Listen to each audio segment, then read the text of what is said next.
అల్లు అర్జున్ గారి అరెస్ట్ని అయితే నేను ముక్త కంఠంతో ఖండిస్తున్నాను. అల్లు అర్జున్ గారి అరెస్ట్ని నేను ఖచ్చితంగా ఖండిస్తాను.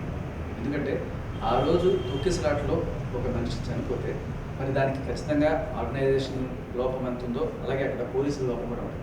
పుష్ప 2 లాంటి సినిమా అది కూడా ఆర్టీసీ క్రాస్ రోడ్స్ లాంటి చోట రిలీజ్ అవుతుంది. ఫస్ట్ డే అన్నప్పుడు అరేంజ్మెంట్స్ ఎలా ఉండాలి, పోలీసులు శాంతి భద్రతలు చూసుకోవాల్సిన బాధ్యత కూడా వాళ్ళ మీద ఉంటుంది కదా. మరి అలాంటప్పుడు వాళ్ళని కూడా బాధ్యత చేయాల్సిన అవసరం ఎంతైనా ఉంది.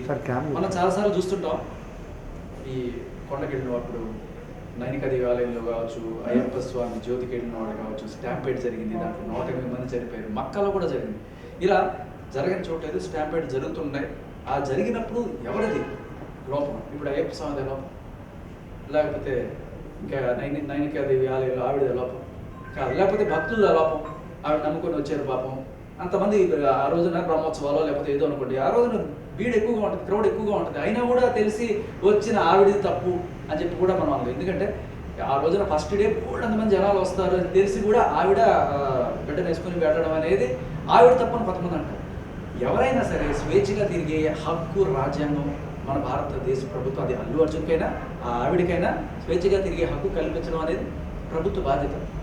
సరే, ఆవిడ వచ్చినప్పుడు ఆవిడ సేఫ్టీ కల్పించడం అక్కడ పోలీసులు ప్రైవేట్ యాజమాన్యం వాళ్ళకి ఎంత బాధ్యత ఉంది. అండ్ అలాగే అల్లు అర్జున్ వచ్చినప్పుడు కూడా ఆయన సేఫ్టీ సెక్యూరిటీతో పాటు అక్కడ ఉన్న జనాల సేఫ్టీ సెక్యూరిటీ కూడా చూసుకోవడం వాళ్ళ బాధ్యత. సో ఏదో లింక్ పెట్టి బిగ్ బాస్ ఉన్న పల్లవి ప్రశాంత్ అప్పుడు అరెస్ట్ చేశారు కదా, మళ్ళీ అల్లు అర్జున్ ఎందుకు అరెస్ట్ చేయలేదు అని చెప్పి ఇలా రకరకాల డిస్కషన్స్ చేసి ఏదో మొత్తానికి సెన్సేషన్ చేయడానికి కోసం అన్నట్టు అనిపిస్తుంది. అంటే ఒకటి, ఆయన చెప్పకుండా వచ్చాడు అని చెప్పడానికి వాళ్ళ దగ్గర ఏ ఆధారాలు ఉన్నాయి, ఆయన చెప్పి వచ్చాడు అని చెప్పి చెప్పడానికి ఆయన దగ్గర ఏం ఆధారాలు ఉన్నాయి, ఇవి ఖచ్చితంగా మీడియా ముందుకు రావాలి. అల్లు అర్జున్ గారు ఫోన్ చేసి ఇన్ఫార్మ్ చేశారు, ఇదిగో పలానా ఆర్గనైజర్కి నేను వస్తున్నానని చెప్పారు అనే కాల్ రికార్డు, కాల్ డీటెయిల్స్, ఇలాంటివన్నీ కూడా ఖచ్చితంగా జనాల ముందుకు రావాలి.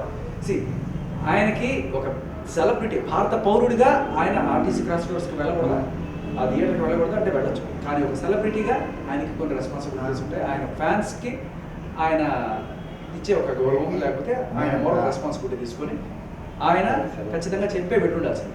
మరి ఆయన చెప్పాడా లేదా అనే మేము అంశం. మరి చెప్పకుండా వెళ్ళి దానికి ఏకంగా అరెస్ట్ చేసే అంత దారుణమైన శిక్ష ఏమైనా ఉంటుందా, దానికి అరెస్ట్ చేయాలా అనేదే నా పాయింట్. సో ఈ తొక్కిసలాట జరగడానికి కారణం దాన్ని రెగ్యులేట్ చేయలేకపోవడానికి వైఫల్యం పోలీసులతో ఉంది, ఆర్గనైజేషన్ ఉంది. ఖచ్చితంగా వాళ్ళని కూడా A2, A3గా దీంట్లో చేర్చాల్సింది.